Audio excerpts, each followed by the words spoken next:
This is a ballasted system. It's fully ballasted, meaning there's no penetrations or attachments to the building. Everything is held down with these blocks.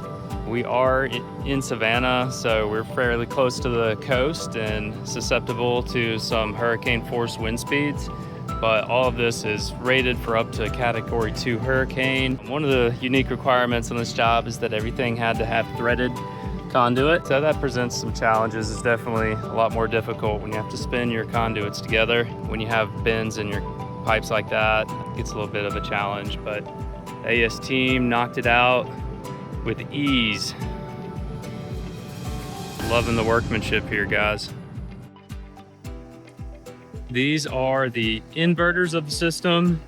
They are going to be converting the DC power that the solar panels produce and converting it to AC power, alternating current that the building uses and distributes throughout.